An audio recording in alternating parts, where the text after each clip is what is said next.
بسم الله الرحمن الرحيم.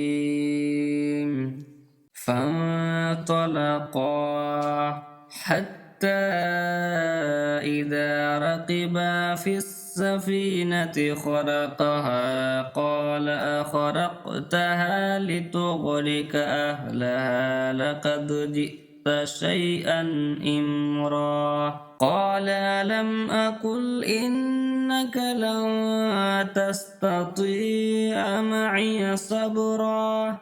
قال لا تؤاخذني بما نسيت ولا ترهقني من أمري عسرا. فانطلقا حتى إذا لقيا غلاما فقتله قال أقتلت نفسا زكية بغير نفس لقد جئت شيئا نكرا.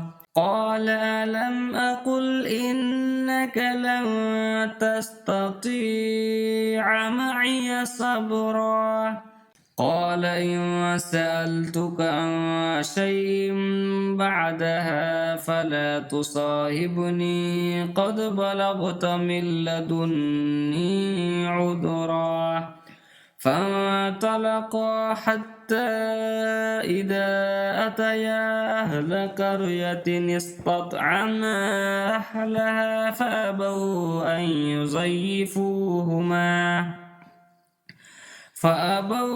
أن يضيفوهما فوجدا فيها جدارا يريد أن ينقض فأقامه. قال لو شئت لاتخذت عليه أجرا. قال هذا فراق بيني وبينك سأنبئك بتأويل ما لم تستطيع عليه صبرا.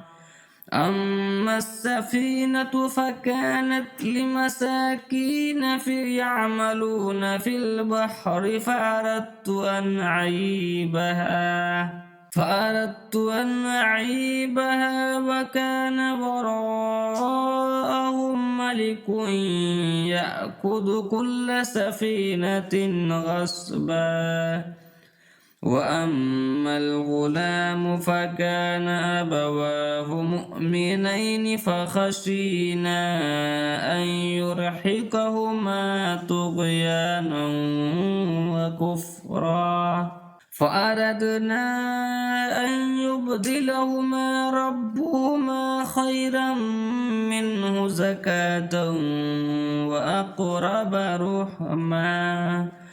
وأما الجدار فكان لغلامين يتيمين في المدينة وكان تحته كنز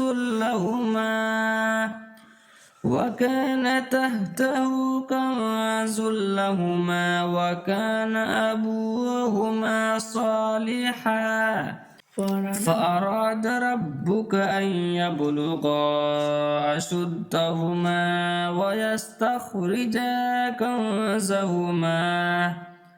ويستخرجا كنزهما رحمة من ربك وما فعلته عن أمري ذلك تأويل ما لم تستطع عليه صبرا.